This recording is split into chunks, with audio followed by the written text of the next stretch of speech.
Hello everyone. In this lecture, we will be looking at the digestive system. After this lecture, you should be able to identify the structures of the human digestive system. You should be able to identify the enzymes within the digestive system and state their functions. And you should also state the special adaptations that the digestive system have in order to allow digestion to occur. So let us now begin. So what is digestion? Digestion can be defined as the breakdown of insoluble food molecules into soluble molecules. The food that we eat is normally insoluble, but after the process of digestion, that food becomes soluble and it can dissolve in water and it can be absorbed into our blood vessels. Digestion is important for breaking down the food that we eat into nutrients, which the body can then use as a source of energy. It can use it for growth and repair of our cells and tissues. Digestive system consists of the digestive tract and also some accessory glands that assist the digestive system in carrying out its function.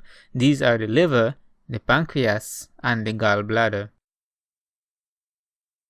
In the digestive system, several processes will be taking place. These are, first, ingestion, and that is simply the intake of food. Second, digestion, and that is when the insoluble food is broken down into more soluble form, and digestion will actually begin in the mouth. Absorption, this is when the digested food is absorbed into the blood vessels in the small intestine. Assimilation, and this is when the digested food is used, for example during respiration. And egestion. Egestion is the elimination of undigested food materials. So here we have a diagram of the human digestive system. 4 structures are already labeled on the diagram. Let us now try to identify the other structures. We have the mouth, the esophagus, the stomach, the small intestine, the large intestine, the rectum, and the anus. You should be able to label a diagram like this and also state the functions of these structures. We will begin by looking at what occurs in the mouth. In the mouth, mastication occurs, and mastication means chewing of food. The salivary gland, which is found in the mouth, secretes saliva.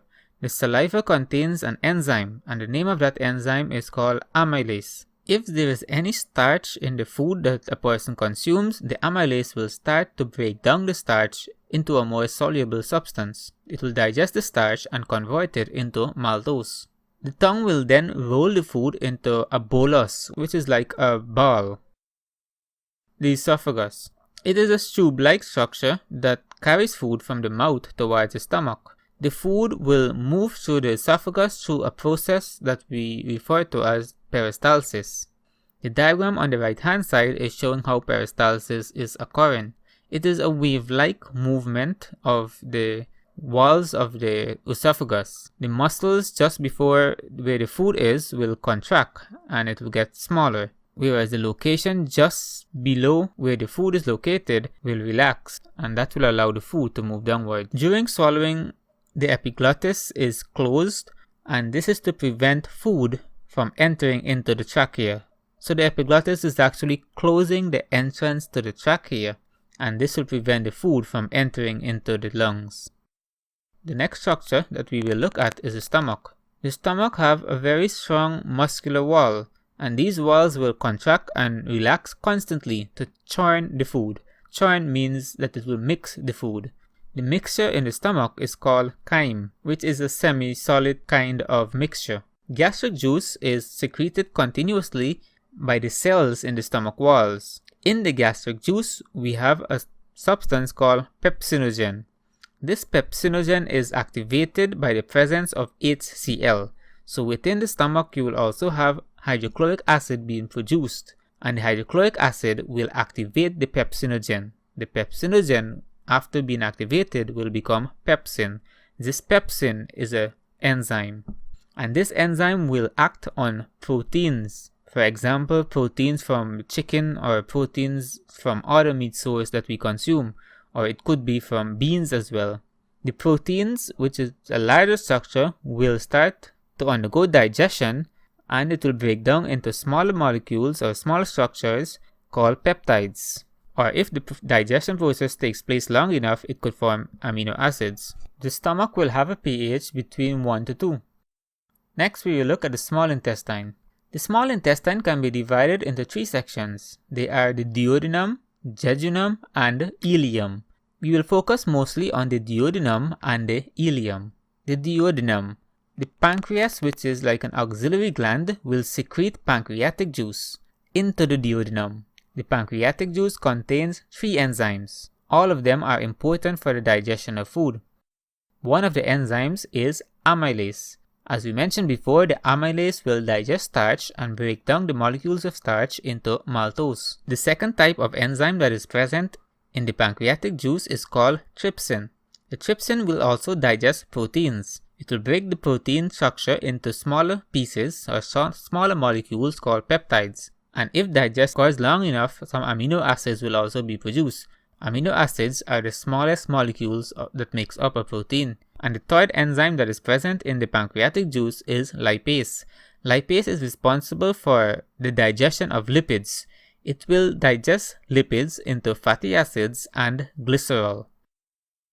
The pancreas also secretes a chemical called sodium hydrogen carbonate. The role of this sodium hydrogen carbonate is to neutralize the acidic chyme that is coming from the stomach and allow the pH within the duodenum to increase to around 7 to 8. This is a suitable pH for the enzymes that are present in this location to function. Furthermore, bile that is stored in the gallbladder is released into the duodenum. The function of the bile is to emulsify lipids. In other words, it will break the lipid molecules into smaller pieces, and this will allow the lipase enzyme to work more effectively. The ileum. Here is where final digestion will take place. If there is any maltose present, then maltase enzyme will break down the maltose into glucose. If there is any protein, well then protease enzymes will break down the peptides or proteins into amino acids. Lipase is also present to digest any lipid that remain at this location. The digested food is then absorbed by the structure called the villi. The singular word that we will use to describe the villi would be villus. After the food is taken in, it will be carried to the liver through a vein called the hepatic portal vein. Let us now look at the structure of a villus.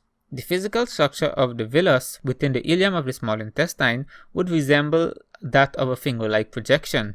The villus have several adaptations. There are numerous villi within the ileum of the small intestine. Because of the large number, they increase the absorptive surface area. The villus is also very thin, or we can say that they are only 1 cell thick, and this would allow rapid diffusion of nutrients. Blood vessels within the villus would transport digested proteins and carbohydrates. The digested protein in this instance would refer to amino acids, and the digested carbohydrates would refer mainly to glucose, while the lactyle will remove the product of lipid digestion, and the products here would be glycerol and fatty acids. The villus also contain another structure on it, and that is called microvilli. The microvilli further increase the absorptive surface area of the villus. Next, we have the large intestine. Some persons refer to the large intestine as the colon. The colon is wider than the small intestine, but it is shorter. The function of the large intestine is to remove undigested food, bacteria, and other waste. The large intestine also helps to absorb water, salts, and vitamins from the undigested food. There are also some very useful bacteria that are found within the colon or the large intestine. For example, some of the bacteria here would produce vitamins, for example, vitamin K and biotin. The appendix is a structure that is connected to the large intestine. It is believed that the appendix may have an important role to play in immunity. Let us now summarize what occurs in the human digestive system. In the mouth, we have mastication occurring. There is also the enzyme amylase. The amylase will help to digest starch. However, the food does not stay very long in the mouth, so much digestion will not take place in the mouth. The esophagus will take the food from the mouth to the stomach. The food will move through a process called peristalsis. In the stomach, the muscular walls of the stomach will mix the food or churn the food.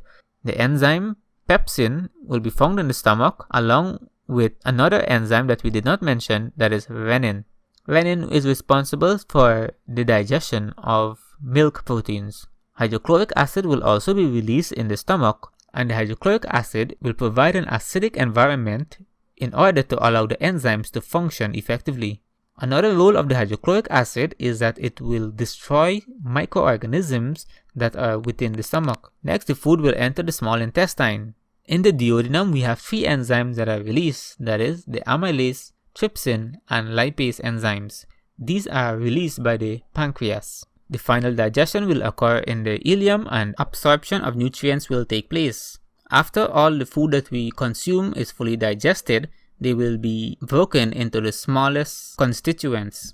The proteins will be broken down into amino acids, the carbohydrates will be broken down into glucose, and the lipids will be broken down into fatty acids and glycerols. These products are soluble and can therefore be easily absorbed into the walls of the ileum.